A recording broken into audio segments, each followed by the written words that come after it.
Hello ನಮಸ್ಕಾರ. ಏನರ ಸಮಾಚಾರ? ತವಡುಗಳು ತಗಡುಗಳು ಮುಗಿತಾ? ಏನು ಸಂಭ್ರಮ, ಏನು ಹಾಹಾಕಾರ, ಏನು ಕುತಂತ್ರ, ಅದೆಷ್ಟು ಷಡ್ಯಂತ್ರ. ಯಪ್ಪಪ್ಪಪ್ಪಪ್ಪಪ್ಪ, ಯಾವುದೋ ಸ್ಕ್ರೀನು, ಯಾವುದೋ ಶಾಟು, ಯಾವುದೋ ಲಿಂಕು, ತಮ್ಮ ಕೆಳಗಡೆ ಸಾವಿರಾರು ತವಡು. ಎಲ್ಲದೂ ಮಾತಾಡೋಣ. ರಾ ಚಿಂತನ್ ನಿರಂತರವಾಗಿರ್ತದದು. ನನ್ನ ಮೇಲೆ ಏನೋ ತಾವುಗಳು ಮಾಡಿದ್ರಲ್ಲ, ಅದನ್ನೇ ಕೋಮುವಾದ ಅಂತ ಕರೆಯೋದು. ನನ್ನ ಹೋರಾಟನೇ ಕೋಮುವಾದದ ವಿರುದ್ಧ. ನಾವು ಹೋರಾಟ ಮಾಡ್ಕೊಂಡು ಬಂದಿದ್ದೆ ಕೋಮುವಾದದ ವಿರುದ್ಧ. ಕೋಮುವಾದದ ವಿರುದ್ಧದ ದಿಟ್ಟ ಧ್ವನಿ. ನಮ್ಮನ್ನೇನಾದರೂ ಕುಗ್ಗಿಸ್ತೀವಿ ಅಂತ ನೀವೇನಾದ್ರು ಕನಸು ಕಂಡ್ರೆ, ಅದೇ ಕೋಮುವಾದದ ಮೂಲಕ ನನ್ನನ್ನು ಮುಗಿಸ್ತೀನಿ ಅಂತ ನೀವೇನಾದರೂ ಭ್ರಮೇಲಿದ್ದರೆ ಬಿಟ್ಟಾಕಿ. ಯಾವನು ಸಾಧ್ಯ ಇಲ್ಲ. ತುಂಬ ಲೂಪ್ ಹೋಲ್ಸ್ಗಳಲ್ಲೇ ಬದುಕ್ತಾ ಇರ್ತೀರಿ. ನಾವು ಕೂಡ ಕ್ರೈಮ್ ಪತ್ರಕರ್ತ. ನಾನು ಅಕ್ಷರ ಬರೆಯೋಕ್ಕೆ ಶುರು ಮಾಡಿದ್ನಲ್ಲ ಒಂದು 20 ವರ್ಷದ ಹಿಂದೆ. ಆಗ ನಿಮಗೆ ಸಣ್ಣ ಮೀಸೆ ಕೂಡ ಚಿಗುರಿರಲಿಲ್ಲ. ಸಣ್ಣ ಪುಟ್ಟ ಹುಡುಗಿರು, ಬಾಲಕಿಯರು. ಆಗಿನ ಕುಂಟೆ ಬಿಲ್ಲೆ ಕೂಡ ಆಡಕ್ಕೆ ಬರ್ತಿರಲಿಲ್ಲ. ನಾನು ಪತ್ರಿಕೋದ್ಯಮ ಶುರು ಮಾಡಿದಾಗ, ಕ್ರೈಮ್ ಪತ್ರಕರ್ತನಾಗಿ ರೌಡಿಗಳನ್ನ ಇಂಟರ್ವ್ಯೂ ಮಾಡ್ತಿದ್ದಾಗ, ನೀವಿನ್ನು ಕುಂಟೆ ಬಿಲ್ಲಿ ಆಡಕ್ಕೆ ಬರ್ತಿರಲಿಲ್ಲ. ಕುಂಟೆ ಬಿಲ್ಲಿ, ಗೋಲಿ ಕೂಡ ಆಡ್ತಿರಲಿಲ್ಲ. ನಿಮಗೂ ನಮಗೂ ಕಂಪ್ಯಾರಿಸನ್ನು, ಅದೇ ದೊಡ್ಡ ದೂರ ಅಂತ. ನಾನೊಬ್ಬ ಮನುಷ್ಯ, ನನ್ನ ಹಿಂದೂ, ಮುಸ್ಲಿಂ, ಕ್ರಿಶ್ಚಿಯನ್ ಈ ಥರ ಎಲ್ಲ ಕಟ್ಟಾಕ್ಲೇಬೇಡಿ ಅಂದರೆ ನೀನು ಬ್ರಾಹ್ಮಣ. ಅವರಿಗೂ ನಮಗಿದ್ದಂಥ ಸ್ನೇಹ ಏನು, ಸಂಪರ್ಕ ಏನು, ಸಂಬಂಧ ಏನು, ನಮ್ಮ ನಡುವೆ ಆಗ್ತಿದ್ದಂಥ ಮಾತುಕತೆ ಏನು, ಎಲ್ಲವೂ ಇರ್ತದೆ. ಮಾತಾಡ್ತಾ ಹೋಗೋಣ. ಇರಲಿ, ಏನಿವೆ ಸೈದ್ಧಾಂತಿಕ ಸಂಘರ್ಷ ಸೈದ್ಧಾಂತಿಕವಾಗಿದ್ದರೆ ಸೈದ್ಧಾಂತಿಕವಾಗಿ ಮುಂದುವರಿತದೆ. ಕೋಮುವಾದದ ಯಾವುದೇ ಒತ್ತಡಗಳು, ಯಾವುದೇ ಬೆದರಿಕೆಗಳು, ಯಾವುದೇ ಕಾರಣಕ್ಕೂ ವರ್ಕೌಟ್ ಆಗಲ್ಲ. ಆಮೇಲೆ ನೀವು ಉದ್ದಕ್ಕೂ ರಾಹುಲ್ ಗಾಂಧಿನ, ಮಲ್ಲಿಕಾರ್ಜುನ್ ಖರ್ಗೆನ, ಪ್ರಿಯಾಂಕ್ ಖರ್ಗೆನ ಪರ್ಟಿಕ್ಯುಲರಾಗಿ ಒಂದು ಪಾರ್ಟಿಯ ಅಜೆಂಡಾದ ಭಾಗವಾಗಿ ವಿರೋಧಿಗಳನ್ನು ಬಹಳ ಕೊಳಕು ಭಾಷೆಗಳಿಂದ ಟೀಕೆಗಳನ್ನು ಮಾಡಿ ಕೇಸುಗಳನ್ನು ಹಾಕ್ಕೊಂಡು ಅಜ್ಞಾತವಾಸಿಗಳು ಆಗಿದ್ರಿ. ನೀವು ಯಾರನ್ನ ಟೀಕೆ ಮಾಡ್ತಿದ್ದೀರಾ, ಅವ್ರು ಯಾರು ಹಿಂದೂಗಳಲ್ವಾ? ಹಾಗಾದರೆ ನೀವು ಹಿಂದೂ ವಿರೋಧಿಗಳಲ್ವಾ? ಭಾರತ ದೇಶದ ಆಡಳಿತ ವ್ಯವಸ್ಥೆಯನ್ನು ಟೀಕೆ ಮಾಡಿದಾಗ ಸೆಲೆಕ್ಟಿವ್ ಆಗಿ ಯಾರನ್ನ ಟೀಕೆ ಮಾಡ್ತಾರೆ ಆ ಆಧಾರದಲ್ಲಿ ಹಿಂದೂ ವಿರೋಧಿ ಅಂತ ಲೇಬಲ್ ಅಂಟಿಸೋದು. ಎವಿಡೆನ್ಸ್ ಅಂತೂ ಇಡಲ್ಲ. ಇವರು ಪೋಸ್ಟರ್ ಕ್ರಿಯೇಟ್ ಮಾಡೋದು. ಈಗ ಅದೇ ಥರದ ಒಂದು ಪೋಸ್ಟರ್ ಕ್ರಿಯೇಟ್ ಮಾಡಿ ನೀನೊಬ್ಬ ತಲೆ ಹಿಡ್ಕ, ಪಾರ್ಟ್ ಟೈಮಲ್ಲಿ ಅಕ್ರಮವಾಗಿ ತಲೆ ಹಿಡಿಯೋ ಕೆಲಸವನ್ನು ನೀನು ಮಾಡ್ತೀಯಾ ಅಂತ ನೀನು ಫೋಟೋ ಹಾಕ್ಬಿಟ್ಟು ಪೋಸ್ಟರ್ ಕ್ರಿಯೇಟ್ ಮಾಡೋದಾದರೆ ನನ್ನ ಹತ್ರ 10 ಜನ ಗ್ರಾಫಿಕ್ ಡಿಸೈನರ್ ಕೆಲಸ ಮಾಡ್ತಾರೆ. ಯಾವ್ಯಾವ ವೆರೈಟಿಲಿ ಬೇಕಾದರೂ ಬಳಸ್ಬಿಟ್ಟು ಡಿಸೈನ್ ಮಾಡಿ ಅದನ್ನು ಕೂಡ ಬೂಸ್ಟ್ ಮಾಡೋದು ಸಾಮಾಜಿಕ ಜಾಲತಾಣದಲ್ಲಿ ಪರಿಪಕ್ವವಾಗಿದ್ದೀವಿ ನಾವು. ನಮ್ಮದು ಅದೇ ವೃತ್ತಿ. ಆದರೆ ಎವಿಡೆನ್ಸ್ ಇಲ್ಲದೆ ನಾವು ಮಾತಾಡಲ್ಲ. ಸುಳ್ಳು ಪ್ರೊಪಗಂಡವನ್ನು ನಾವು ಸೃಷ್ಟಿ ಮಾಡಲ್ಲ. ಹಾಲು ಕುಡಿದ ಮಕ್ಕಳೇ ಬದುಕಲ್ಲ, ವಿಷ ಕುಡಿದವ್ರು ಉಳಿತಾರ ಅಂತ ಆ ಮಾತಿನಲ್ಲಿ ಬಹಳ ನಂಬಿಕೆ ಇಟ್ಕೊಂಡ್ರು ನಾವು. ನೀನು ನಿನ್ನ ಹೆಸರನ್ನು ಬದಲಾಯಿಸಿದೆ, ಓಕೆ. ನೀನು ನಿನ್ನ ಅಪ್ಪನ ಹೆಸರನ್ನು ಬದಲಾಯಿಸಿದ್ದು ಯಾಕೆ? ನಾನು ನನ್ನ ಅಪ್ಪನ ಹೆಸರು ಬದಲಾಯಿಸಿಲ್ವೋ ಅದನ್ನು ಎಲ್ಲ ಮಾತಾಡಬೇಕಲ್ಲ ಮಾತಾಡ್ತೀನಿ. ಒಂದು ವೇಳೆ ಬದಲಾಯಿಸಿದ್ದೇವೆ ಅಂತಲೇ ಇಟ್ಕೊಳ್ಳಿ, ನಿನ್ನ ಅಪ್ಪನ ಹೆಸರು ಬದಲಾಯಿಸಿದ್ನಾ? ಇದು ನನ್ನ ಸ್ವಂತದ್ದಪ್ಪ. ಅಪ್ಪನ ಐಡೆಂಟಿಟಿನ ಹೈಡ್ ಮಾಡಿ ಅಮ್ಮನ ಐಡೆಂಟಿಟಿಯಲ್ಲಿ ಆ ಜಾತಿ ಸೂಚಕ ಪದವನ್ನು ಇಟ್ಕೊಂಡು ಬದುಕ್ತಿದ್ಯಲ್ಲಪ್ಪ. ಹಾಗೇನಾದ್ರೂ ನಾ ಮಾಡಿದ್ನಾ?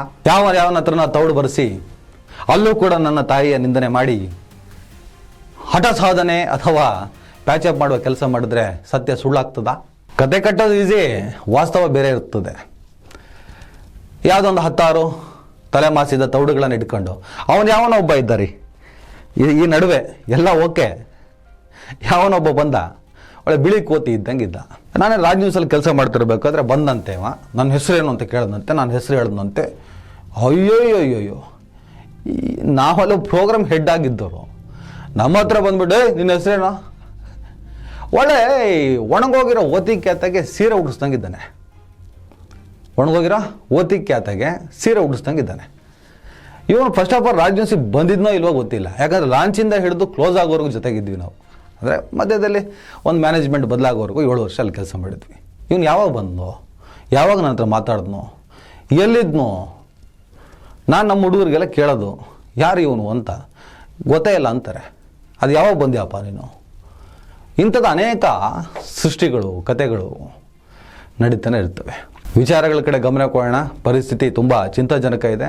ಆಮೇಲೆ ಇದು ಬೇಸಿಗೆ ರಜೆ ಅಂತ ಹೇಳ್ಬಿಟ್ಟು ಸಿಕ್ಕಾಪಟ್ಟೆ ಟ್ರಿಪ್ ಹೋಗ್ತಾ ಇದ್ದೀರಾ, ದಯವಿಟ್ಟು ಒಂದು ರಿಕ್ವೆಸ್ಟ್ ಮಾಡ್ತೀನಿ, ಆ ನೀರಿರೋ ಕಡೆ ಜಾಸ್ತಿ ಹೋಗ್ತಾರೆ. ಬಿಸಿಲು ಜಾಸ್ತಿ ಅಲ್ವಾ, ಸ್ವಲ್ಪ ನೀರು ಎಲ್ಲಿದ್ದಾವೆ, ಸ್ವಿಮ್ಮಿಂಗ್ ಪೂಲ್ ಇರ್ಬೋದು, ಹೊಳೆ ಬದಿ ಇರ್ಬೋದು, ಸಮುದ್ರದ ಕಡೆ ಇರ್ಬೋದು, ಎಲ್ಲೆಲ್ಲೋ ನೀರಿರೋ ಕಡೆ ಜಾಸ್ತಿ ಹೋಗ್ತಾ ಇದ್ದೀರಾ. ಸಿಕ್ಕಾಪಟ್ಟೆ ಅನಾಹುತಗಳಾಗ್ತಿದ್ವಿ. ಬ್ಯಾಕ್ ಟು ಬ್ಯಾಕ್ ಸಿಕ್ಕಾಪಟ್ಟೆ ಘೋರವಾದ ಇನ್ಸಿಡೆಂಟ್ಗಳಾಗ್ತಿದ್ದಾವೆ. ತುಂಬ ಜನ ನೀರಲ್ಲೇ ಮುಳುಗಿ ಸಾಯ್ತಾ ಇದ್ದಾರೆ. ದಯವಿಟ್ಟು ನೀರಿಗೆ ಇಳಿಬೇಡಿ. ಥ್ರಿಲ್ ಅಂತ ಹೇಳಿಬಿಟ್ಟು ಹೋಗ್ತೀರಾ, ಆಮೇಲೆ ಶಾಶ್ವತವಾಗಿ ಮನೆಯಲ್ಲಿ ನೋವನ್ನು ಉಳಿಸ್ಬಿಡ್ತೀರಾ. ದಯವಿಟ್ಟು ಅದನ್ನು ಮಾಡೋಕ್ಕೆ ಹೋಗಬೇಡಿ. ಮಣಿಪುರದಲ್ಲಿ ಸಿಕ್ಕಾಪಟ್ಟೆ ಗಲಾಟೆ.